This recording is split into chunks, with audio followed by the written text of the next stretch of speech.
23 अगस्त 2001 8:52 पर Toronto airport से flight 236 take off कर। ये फ्लाइट जा रही है लिस्बन की तरफ और ये अटलांटिक ओशियन के ऊपर होकर के जाने वाली है और ये फ्लाइट पूरे 7 घंटे के लिए नॉन स्टॉप फ्लाइट होने वाली है। अब इतने डिस्टेंस के फ्लाइट में जो कि नॉन स्टॉप हो, एक छोटी सी प्रॉब्लम भी, छोटी प्रॉब्लम नहीं बल्कि फ्लाइट के अंदर बैठे सैकड़ों पैसेंजर्स के जान के आगे क्वेश्चन मार्क खड़ा कर देता है। और इस फ्लाइट में कोई माइनर प्रॉब्लम नहीं बल्कि कई सारे ऐसे प्रॉब्लम आए जिनको ना तो पायलट ने कभी फेस किया था और ना ही सुना था। इवन दो मेंटेनेंस कंट्रोल तक को इसके बारे में आइडिया नहीं था। एयरबस के A330 का फ्लाइट 236 जिसमें अराउंड पूरे 306 लोग थे including pilots and crew members. और इस फ्लाइट के पायलट हैं पायलट रॉबर्ट पीशे, जो कि खुद एक फार्मर ग्लाइडर भी रह चुके हैं और इनको 16,000 घंटे से ज्यादा एक्सपीरियंस है फ्लाइंग का और इनकी एज 48 ईयर्स है। और हमारे फर्स्ट ऑफिसर डर्क डीगर है जो कि अभी सिर्फ और सिर्फ 28 साल के हैं और इनको 5,000 घंटे से भी ज्यादा फ्लाइंग का एक्सपीरियंस है और उसमें से तो सिर्फ 400 घंटे इन्होंने एयरबस A330 का यही फ्लाइट 236 ही उड़ाया था। ये तो रही फ्लाइट की बात। अब हम बात करते हैं फ्लाइट 236 यानी कि विमान की बात। ये विमान एयरबस A330 का फ्लाइट 236 था जो कि अभी सिर्फ और सिर्फ 2 साल ही पुराना था और इसको उस टाइम पे स्टेट ऑफ द आर्ट माना जाता था। मतलब कि सारी चीजें बिल्कुल सही थी, यानी कि ना तो पायलट के एक्सपीरियंस में कोई कमी है और ना ही फ्लाइट के अंदर कोई कमी है, सब कुछ अच्छा। बट प्रॉब्लम आगे होने वाली है। सारे फ्लाइट चेकअप के बाद पायलट्स उसे रनवे की तरफ लाते हैं और ATC से टेक ऑफ के लिए परमिशन मांगते हैं। ATC उन्हें टेक ऑफ करने के लिए परमिशन भी दे देता है और ये फाइनली 8:52 पर टेक ऑफ कर देते हैं और कुछ ही देर के अंदर ये फ्लाइट अपने क्राउजिंग एल्टीट्यूड 39,000 फीट पर आ जाती है। नॉर्मली फ्लाइट अब जमीन से 39,000 फीट के ऊपर उड़ रही थी और अपने क्राउजिंग एल्टीट्यूड पर आने के बाद पायलट इसका रुख लिस्बन की तरफ कर देते हैं और अब ये फ्लाइट अपने मंजिल की तरफ आगे बढ़ने लगती है। अब फ्लाइट अपने मंजिल की तरफ उड़ रहा था। जितने भी पैसेंजर्स थे सब बहुत ही रिलैक्स थे और शाम के 9 बजने वाले थे, इसलिए सारे लोग ब्रेकफास्ट करके एक रेस्ट लेते हैं, कुछ लोग चिल करते हैं। इसमें बैठे हुए पैसेंजर्स कुछ हनीमून के लिए जा रहे हैं तो कुछ अपने फ्रेंड्स के वेडिंग्स पार्टी को अटेंड करने जा रहे हैं। अराउंड आधे से ज्यादा डिस्टेंस जब ये फ्लाइट कवर कर चुकी होती है यानी कि बीच अटलांटिक ओशियन के ऊपर आ जाती है, तब स्क्रीन पर एक ऐसी चीज दिखती है जिसे कोई भी पायलट अपने पूरे करियर में नहीं देखना चाहता और वो था एक वार्निंग मैसेज।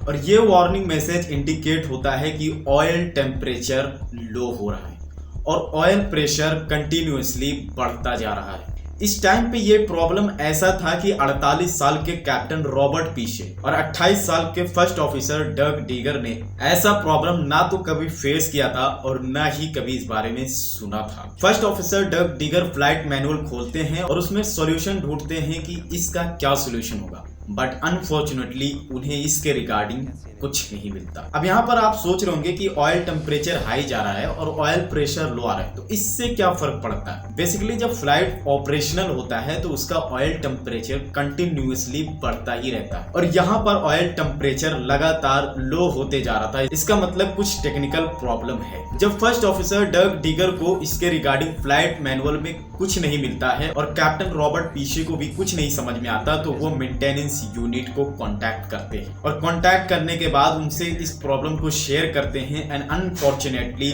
मेंटेनेंस यूनिट को भी इसके बारे में कुछ नहीं पता था। यानी कि ये प्रॉब्लम उन्होंने पहले भी कभी नहीं सुना था, एक्सपेक्ट ही नहीं किया था। Maintenance unit first officer डर्क digger से कहते हैं कि आप जब तक सिचुएशन कंट्रोल कर सकते हैं करते रहिए, हम कुछ ही देर में आपको कांटेक्ट करते हैं इसके रिगार्डिंग कुछ इन्फॉर्मेशन लेकर के।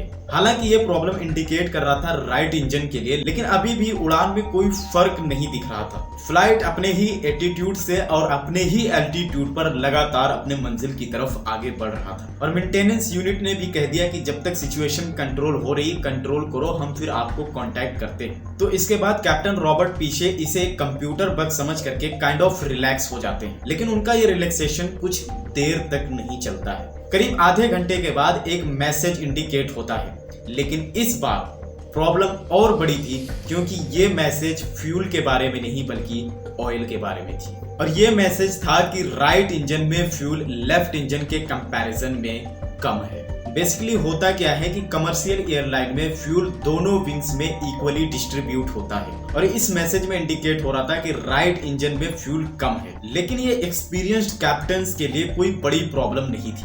इसको फ्लाइट के ऑपरेशनल होते हुए भी इस प्रॉब्लम को सॉल्व किया जा सकता है क्रॉस फीड वाल्व के थ्रू और कैप्टन रॉबर्ट पीशे ने ऐसा ही किया। उन्होंने क्रॉस फीड वाल्व खोल दिया और फिर से एक बार लेफ्ट एंड राइट इंजन में फ्यूल फिर से इक्वली डिस्ट्रीब्यूट हो जाता। अब कैप्टन्स और ज्यादा रिलैक्स हो गए। उन्हें लगता था कि सिर्फ इसी की वजह से ये जो हमें वार्निंग मैसेज दिख रहा था इससे पहले, वो सिर्फ इसी की वजह से था। अब सारी चीजें अपनी जगह से पर फिक्स हो गई हैं और हम बहुत जल्द ही अपने मंजिल तक पहुंच जाएंगे। लेकिन ये भारी रिलैक्सेशन उनके लिए भारी झटका बन जाता है। सिर्फ 10 मिनट के बाद ही एक और मैसेज शो होता है और ये था लो फ्यूल का। Fuel is less. First officer Doug Digger तुरंत नियरेस्ट एयरपोर्ट को देखते हैं और अजोस आइलैंड के सेंटा मारिया को कांटेक्ट करते हैं और उन्हें ये बताते हैं कि हमारे पास लो फ्यूल का प्रॉब्लम। सेंटा मारिया उनसे पूछता है कि क्या आप फ्यूल इमरजेंसी डिक्लेयर करते हैं, हम आपको लैंडिंग का परमिशन दे रहे हैं। लेकिन इस पॉइंट ऑफ टाइम तक डग डिगर कंफर्म नहीं थे कि उन्हें फ्यूल इमरजेंसी डिक्लेयर करनी भी चाहिए या नहीं, तो वो फ्यूल इमरजेंसी डिक्लेयर नहीं करते हैं और अपने रास्ते की तरफ आगे बढ़ते हैं। 350 miles to threshold. Are you declaring an emergency? Stand by, Santa Maria Control. Not yet. It must be the computer. Transat 236 Heavy, Santa Maria Control. No assistance required yet. और इस पॉइंट ऑफ टाइम तक flight में पूरे 60 ton fuel थे, यानी कि 7000 KG. आपको सुनने में ये नंबर बहुत बड़ा लग रहा होगा कि 7000 केजी फ्यूल इज इनफ, लेकिन ये फ्लाइट 236 के कैपेसिटी का सिर्फ और सिर्फ 6% ही है। यानी कि फ्लाइट 236 में 1,39,090 केजी फ्यूल आ सकता है। और इस पॉइंट ऑफ टाइम तक कैप्टन्स को ये शक होने लगा था कि फ्यूल कहीं ना कहीं से लीक हो रहा है। कैप्टन एक क्रू मेंबर को बुलाते हैं और कैप्टन उस क्रू मेंबर को ये इंडिकेशन देते हैं कि जाकर के फ्लाइट में राइट इंजन की तरफ देखो, बिना किसी पैसेंजर को डिस्टर्ब करते हुए, कि राइट इंजन में कोई फ्यूल लीक हो रहा है या नहीं। अगर उधर फ्यूल लीक हो रहा होगा तो कुछ न कुछ स्पार्क्स जरूर दिखेंगे। क्रू मेंबर जैसा कैप्टन कहते हैं वो जाकर के देखने की कोशिश करती है। उन्होंने टॉर्च भी जलाया, लेकिन इस अंधेरी रात में अटलांटिक ओशियन के बीचों बीच ऊपर इतनी रात में उन्हें कुछ भी क्लियर दिखाई नहीं देता, जिसकी वजह से वो रॉबर्ट पीशे को बताती हैं कि मुझे कुछ कंफर्म पता नहीं चला, इवन तो मैंने कोई एक स्पार्क्स भी नहीं देखा। लेकिन बार बार वार्निंग्स और लेस फ्यूल के इंडिकेशन ने उन्हें ये श्योर कर दिया था कि कहीं ना कहीं से ये फ्यूल लीक हो रहा है, लेकिन इस बारे में वो कंफर्म नहीं हो पा रहे थे कि ये फ्यूल कहाँ से और कैसे लीक हो रहा है। तो फिर से एक बार डग डिगर मेंटेनेंस यूनिट को कांटेक्ट कर और मेंटेनेंस यूनिट को इन्फॉर्म करते हैं कि हम एक फ्यूल लीक प्रॉब्लम को फेस कर रहे हैं, लेकिन हमें इसके बारे में कुछ श्योरिटी नहीं है कि ये फ्यूल आखिर कहाँ से लीक हो रहा है। सो मेंटेनेंस यूनिट उन्हें रिस्पॉन्स करता है कि अगर फ्यूल लीक कंफर्म करना है तो आप अपने एल्टीट्यूड को 39,000 फीट से लूज करके 20,000 फीट पर ले आइए। लेकिन ऐसा करने से कैप्टन रॉबर्ट पीशे मना कर देते हैं। अब आपको लग रहा होगा कि मेंटेनेंस यूनिट की ये बात रॉबर्ट पीशे ना मान करके कुछ गलती कर रहे हैं, लेकिन आगे चल करके इनकी गलती इनकी सबसे बड़ी ताकत बन जाती है। और इस पॉइंट ऑफ टाइम पर फ्लाइट हर 5 मिनट में 1 टन फ्यूल लूज कर रही थी, यानी कि पायलट श्योर हो चुके थे कि कहीं ना कहीं से फ्यूल जरूर लीक हो रहा है। और फ्लाइट इस पॉइंट ऑफ टाइम पे हर 5 मिनट पे 1 टन फ्यूल लूज कर रही थी। और इस वजह से pilot Santa Maria oceanic air traffic control को फ्यूल इमरजेंसी डिक्लेयर कर देते हैं। Transat 236 Heavy declaring fuel emergency.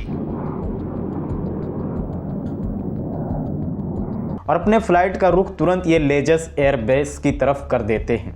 और फ्यूल इमरजेंसी डिक्लेयर करने के सिर्फ 13 मिनट के बाद जो इनका शक था कि ऑयल कहीं से लीक हो रहा है, पूरा यकीन में बदल जाता है जब फ्लाइट का इंजन नंबर 2 जल जाता है। प्लेन में काफ़ी हड़बड़ी मच जाती है। क्रू मेंबर्स उन्हें संभालने की कोशिश करते हैं। On the other hand pilots full thrust डाल देते हैं इंजन नंबर 1 पर।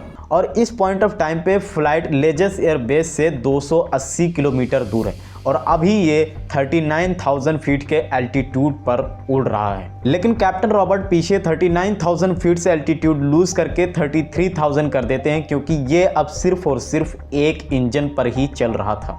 और इंजन नंबर 2 के जलने के बाद सिर्फ और सिर्फ 13 मिनट के बाद ही फुल थ्रस्ट पर चलने की वजह से इंजन नंबर 1 भी जल जाता है। और इस पॉइंट पर फ्लाइट का डिस्टेंस लेजस एयरबेस से 120 किलोमीटर दूर है और इंजन नंबर 1 के जलते ही पूरे फ्लाइट के अंदर अंधेरा छा जाता है। पैसेंजर्स के बीच बहुत ही ज़्यादा हड़बड़ी मच जाती है और उन्हें अपनी मौत अपने ही सामने दिखने लगती है और ये फ्लाइट अब बिना इंजन के हवा में ग्लाइड कर रही थी। और इसी जगह पर सबसे ज़्यादा जो चीज़ काम आई वो रॉबर्ट पीछे की वो गलती जो उन्होंने मेंटेनेंस यूनिट की नहीं मानी थी, जो उन्होंने कहा था कि आप अपना एल्टीट्यूड 39,000 फीट से लूज़ करके 20,000 फीट पर कर दो, क्योंकि अगर वो अपना एल्टीट्यूड 20,000 फीट पर कर देते तो वो 120 किलोमीटर का डिस्टेंस ग्लाइड करके भी नहीं तय कर सकते थे। जहां इतनी सारी कंटिन्यूसली अनफॉर्चुनेट चीज़ें लगातार होती रहीं, वहाँ पर इसी बीच एक बहुत ही अच्छी चीज़ हुई, फॉर्चुनेट चीज़, वो था ऑटोमेटिक टरबाइन का बाहर निकल आना, जो कि फ्लाइट में एयर स्पीड के थ्रू थोड़ी मोड़ी इलेक्ट्रिसिटी जनरेट करने का काम करता है। ऑटोमेटिक टरबाइन के बाहर निकल जाने से फ़ायदा ये हुआ कि फ़्लाइट में कोई लाइट और कोई और चीज़ तो नहीं जल सकी, लेकिन कॉकपिट के कुछ इंपॉर्टेंट टूल जिन्हें यूज़ किया जाना था लैंडिंग के समय, उनका यूज़ थोड़ा मोड़ा किया जा सकता था। और इधर फ्लाइट की सारी situation Dirk Digger Santa Maria ATC को देते रहते, जिसकी वजह से वहाँ पर एक इमरजेंसी लागू कर दिया जाता है। और इस पॉइंट ऑफ टाइम पे फ्लाइट हर मिनट में 2000 फीट का एल्टीट्यूड लूज कर रहा था, यानी कि अगले 15 से 17 मिनट के बीच अगर ये फ्लाइट टसेरा एयरपोर्ट पर नहीं पहुंचता है तो इसे समंदर में ही लैंड करना पड़ेगा, जो कि किसी भी तरीके से खतरे से खाली नहीं है। और इसीलिए क्रू मेंबर्स सारे पैसेंजर्स को सी लैंडिंग के बारे में इन्फॉर्म करती हैं और उन्हें तैयार भी करती हैं। और अभी तक पायलट्स ये सोच रहे थे कि हम टसेरा एयरपोर्ट तक पहुंच पाएंगे भी या नहीं, लेकिन अगले कुछ मिनटों में ये गेम बदलने वाला था। और अब ग्लाइड करते करते फ्लाइट टसेरा एयरपोर्ट से अराउंड 6 किलोमीटर की दूरी पर रह गई थी। लेकिन यहाँ पर एक प्रॉब्लम थी कि इसका एल्टीट्यूड बहुत ही ज़्यादा हाई था और इस पॉइंट पर इतने हाई एल्टीट्यूड से टसेरा एयरपोर्ट पर लैंड करना पॉसिबल ही नहीं था, ये क्रैश लैंडिंग हो जाती। इसलिए कैप्टन रॉबर्ट पीछे एक 360 डिग्री का एक राउंड लगाते हैं, जिसकी वजह से टसेरा एयरपोर्ट और फ्लाइट के बीच का डिस्टेंस सेम रहता है, लेकिन एल्टीट्यूड काफ़ी लूज हो चुका होता है। लेकिन अभी भी इतना एल्टीट्यूड लूज नहीं हुआ था कि वो फ्लाइट को लैंड करा सके, और ना ही एल्टीट्यूड इतना ज़्यादा था कि एक और 360 डिग्री का राउंड लगाया जा सके। तो यहाँ पर कैप्टन रॉबर्ट पीछे फ्लाइट को एस शेप में घुमाते हैं, जिसकी वजह से फ्लाइट और एयरपोर्ट के बीच का डिस्टेंस भी ज़्यादा हो जाता है और फ्लाइट का एल्टीट्यूड भी लो हो जाता है। और ये फ्लाइट तकरीबन 120 किलोमीटर का सफ़र सिर्फ और सिर्फ ग्लाइडिंग से तय करते हुए एयरपोर्ट पर 6:45 पर 370 किलोमीटर पर आवर के स्पीड से एक ज़ोरदार टच और झटके के साथ लैंड करती है। पायलट्स फ्लाइट को रोकने की अपनी भरपूर कोशिश करते हैं और इसमें कामयाब भी रहते हैं, लेकिन फ्लाइट में काफ़ी डैमेज आ जाता है। लेकिन थैंकफुली फ्लाइट के अंदर बैठे पैसेंजर्स को कोई मेजर इंजरीज नहीं आती हैं और सारे के सारे लोग बच जाते हैं। और ये फ्लाइट बनाती है एक रिकॉर्ड 120 किलोमीटर की दूरी सिर्फ और सिर्फ ग्लाइडिंग से तय करने वाली, वो भी एक कमर्शियल एयरलाइन जो कि पैसेंजर्स से फुल थी। और जब इस इंसिडेंट पर इन्वेस्टिगेशन बिठाई गई तो पता चला कि एक हाइड्रोलिक सिस्टम जो कि मेंटेनेंस कंट्रोल का एक स्टाफ ने एक पुराने फ्लाइट से निकाल करके इस फ्लाइट में सेट कर दिया था, जो कि कंपैटिबल नहीं हो पाया, जो कि आगे चल करके एक फ्यूल लीकेज का एक कॉज बना। और इस पूरे इंसिडेंट का रिस्पॉन्सिबिलिटी एयर ट्रांजिट खुद अपने ऊपर लेता है और 2009 में इस पर $2.5 लाख का एक फाइन लगाया जाता है, जो कि 2009 तक का एक हिस्ट्री में सबसे बड़ा फाइन था।